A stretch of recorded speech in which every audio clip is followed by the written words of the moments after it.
Hello എല്ലാവർക്കും നമസ്കാരം. കേരള സർക്കാരിൻ്റെ പുതിയ ധനസഹായ പദ്ധതിയെപ്പറ്റി നിങ്ങൾ അറിഞ്ഞോ? ഇല്ലെങ്കിൽ കേട്ടോളൂ. സാമ്പത്തികമായി പ്രയാസപ്പെടുന്ന പലർക്കും വലിയ ചികിത്സകൾ എന്നതൊരു സ്വപ്നമായി മാറുകയാണല്ലേ.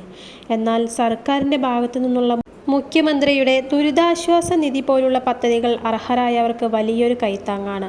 എന്നാൽ കൃത്യമായി എങ്ങനെ അപേക്ഷിക്കണം എന്നതിനെക്കുറിച്ച് പലർക്കും വ്യക്തതയില്ല. നമ്മൾ അതിനെക്കുറിച്ചാണ് സംസാരിക്കുന്നത്. ഈ കാര്യങ്ങൾ മുഴുവനും മനസ്സിലാക്കിയാൽ ആർക്കും എളുപ്പത്തിൽ ചികിത്സാ സഹായത്തിനായി അപേക്ഷിക്കാവുന്നതാണ്. ചികിത്സാ സഹായത്തിന് അപേക്ഷിക്കാൻ പ്രധാനമായും 5 രേഖകളാണ് ആവശ്യമുള്ളത്. ഇവ എന്തൊക്കെയാണെന്ന് നോക്കിയാലോ. ആദ്യമായി അപേക്ഷകന്റെ അല്ലെങ്കിൽ രോഗിയുടെ ആധാർ കാർഡിന്റെ പകർപ്പ് നിർബന്ധമാണ്. ഒറിജിനൽ ആവശ്യമില്ല. രണ്ടാമതായി വരുമാന സർട്ടിഫിക്കറ്റ്. അതിന് പകരമായി റേഷൻ കാർഡിന്റെ പകർപ്പ് സമർപ്പിക്കാം. മൂന്നാമതായി സർക്കാർ ആശുപത്രിയിലെ ഡോക്ടർ സാക്ഷ്യപ്പെടുത്തിയ മെഡിക്കൽ സർട്ടിഫിക്കറ്റ് ആവശ്യമാണ്.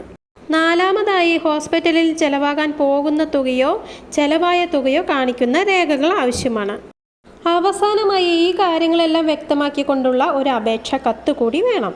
ഈ രേഖകളെല്ലാം തയ്യാറാക്കി ഓൺലൈനായോ അതോ നേരിട്ടോ ബന്ധപ്പെട്ട ഓഫീസുകളിൽ നൽകാവുന്നതാണ്. പലപ്പോഴും വിവരങ്ങൾ കൃത്യമല്ലാത്തത് കൊണ്ടാണ് അപേക്ഷകൾ നിരസിക്കപ്പെടുന്നത്. അതുകൊണ്ട് ഈ 5 രേഖകളും കൃത്യമാണെന്ന് ഉറപ്പുവരുത്തുക. cmo.kerala.government.in എന്ന വെബ് പോർട്ടലിലൂടെ നേരിട്ടും അക്ഷയ കേന്ദ്രങ്ങൾ മുഖേനയും ധനസഹായത്തിന് അപേക്ഷിക്കാം.